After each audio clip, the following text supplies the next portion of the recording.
team, welcome back to another episode of Nailing the Basics. Today is the day you've been waiting for. We are finally talking about the Kettlebell Snatch. So the Kettlebell Snatch is the exercise that everyone wants to learn right off the bat, but here's the thing. You have to first nail the foundational basics before we get to the primo of all kettlebell lifts, which is the Kettlebell Snatch. So I have three prerequisites for all of my clients of what they need to have nailed before they even learn how to kettlebell snatch. And that is, first, they need to be able to single hand swing effectively. Third, they need to really nail the kettlebell clean without smashing the forearms. And third, they need to have a really strong overhead position, meaning there's no pain in the shoulder and they can have their arms straight up and down right by their ear without any mobility restrictions. Not like this and not like this, okay? So if you have all three prerequisites of the swing, clean, and overhead position, then you are good to go. It's time to finally learn how to kettlebell snatch. So there's two schools of thought on how to learn how to kettlebell snatch. There is the kettlebell high pull, and there's what I call the mini snatch. And so I originally learned the kettlebell high pull, however, it doesn't seem like they translate very well to a regular kettlebell snatch because the movement is unnatural and you don't actually do this when you snatch.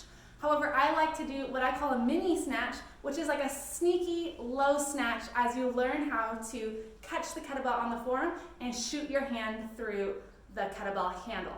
So I'll give you a little idea of what the mini snatch is, and then we'll talk about how to do it. So I would recommend starting with a really light kettlebell here. I have a 12 kilo kettlebell. However, if I had lighter, I'd probably do this with an 8 or even a 6.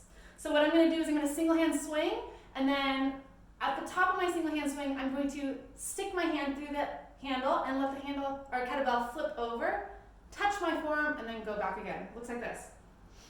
Single hand swing, that's easy.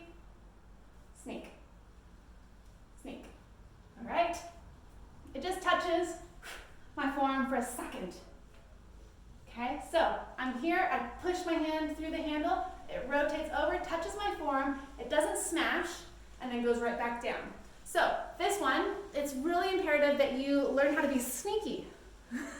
Very sneaky. So sneak your hand through the handle, it'll touch without whacking you, and then go back right down to a regular swing. The kettlebell handle has to move in your hand. You have to have a really light grip as you go from here and then here and back again.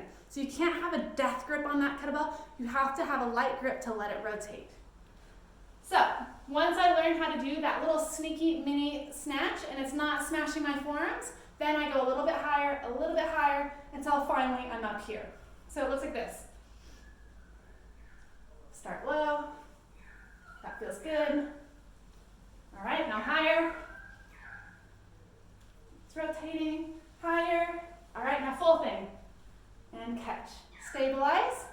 If it's your first time snatching, I would lower it down before going again. Low, higher, and all the way. High. And down. All right, give the mini snatch a try. Really practice doing that little tiny motion without letting it slam. I recommend using wrist wraps or a sweatband to protect your forearms when you're first learning this, because you're likely to have a couple whacks and it's not going to feel great. So protect your wrists and learn how to be sneaky with that little in-out motion. I hope you guys like this tutorial. Give this exercise a try and let me know how it goes.